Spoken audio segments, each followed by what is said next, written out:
دیانتداری آج بھی بہترین حکمت عملی ہے۔ دیانتداری بین الاقوامی تعلقات، افراد کے مابین تعلقات، محنت، کاروبار، تعلیم، خاندان اور جرائم پر قابو پانے کے عمل میں بہترین حکمت عملی ہے۔ اس کی وجہ یہ ہے کہ سچ وہ واحد شے ہے جو کہ کارگر ہے، اور وہ واحد بنیاد ہے جس پر لافانی رشتوں کو تعمیر کیا جا سکتا ہے۔ ہم اس وقت تک حقیقتاً کامیاب نہیں ہو سکتے جب تک ہم ہر کام دیانتداری سے انجام نہیں دیتے۔ ہم اس وقت تک ذہنی سکون بالکل نہیں پا سکتے اور اپنی قدر و قیمت کے احساس سے بالکل لطف اندوز نہیں ہو سکتے جب تک سچائی ہمارے کردار میں گہرائی تک شامل نہیں ہو جاتی۔ زندگی میں کامیاب ہونے کے لیے اس عظیم صداقت کو سمجھنا ضروری ہے کہ دیانتداری ہمیشہ بہترین حکمت عملی تھی، ہے اور ہوگی۔ دیانتدار ہونے کا مطلب مکمل ہونا ہے۔ دیانتداری کے بغیر جینا ادھورا انسان ہونا ہے۔ بددیانتی ہمارے شخصی اور معاشرتی ارتقاء کو روک دیتی ہے۔ اس کی وجہ سے ہم گہرے سکون سے جینے، اپنی قدر و قیمت کا احساس پانے اور صحت مندانہ تعلقات استوار کرنے کی اپنی صلاحیتوں سے واقف ہی نہیں ہو پاتے۔ شوائٹزر کہتا ہے کہ ہم اس وقت تک زندگی کا احترام نہیں کر سکتے جب تک ہم اپنا اخلاقی ضابطہ وضع نہ کریں جس میں دیانتداری اور سچائی شامل ہوں۔ وہ کہتا ہے جب ہم دیانتداری اپناتے ہیں تب ہی ہمیں اس دنیا میں سکون محسوس ہوتا ہے۔ شوائٹزر کے خیال میں جو لوگ زندگی کا حقیقی احترام کرتے ہیں، دیانتداری ان کی شخصیتوں کا بنیادی عنصر ہوتی ہے۔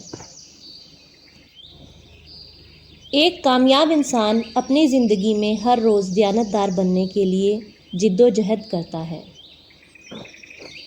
دیانتدار بننے کے لیے جد و جہد اس لیے بھی کرنا پڑتی ہے کیونکہ یہ ایک مشکل کام ہے۔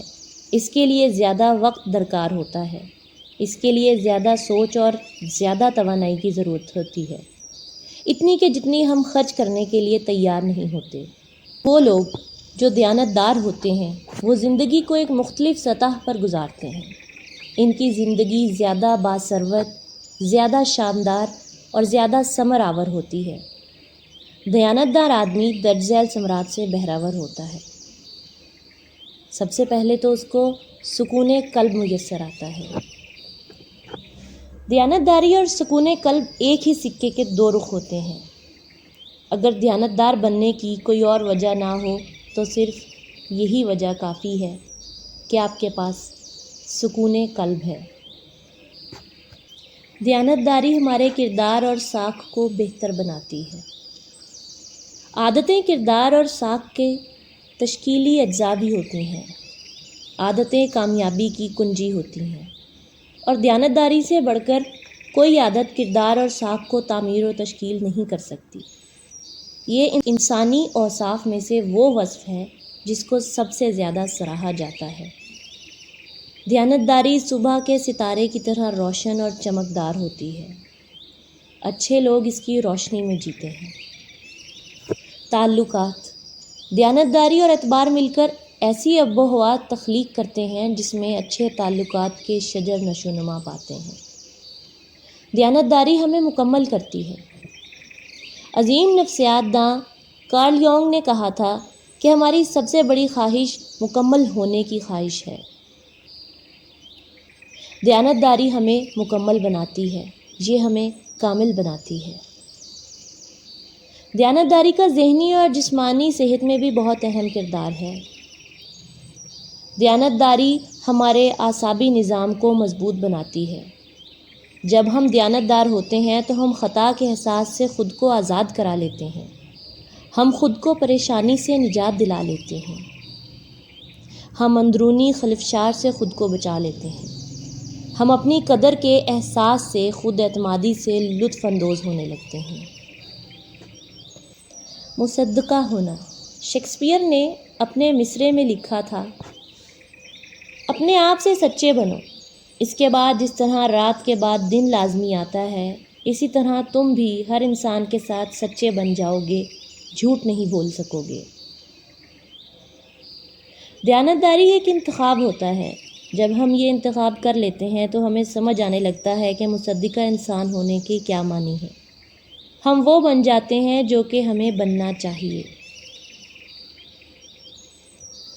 چونکہ مصدقہ ہونا اس قدر اچھا محسوس ہوتا ہے، اس لیے اس کے بعد لازمی ہوتا ہے کہ ہم دوسروں کے ساتھ بھی سچے بن جائیں۔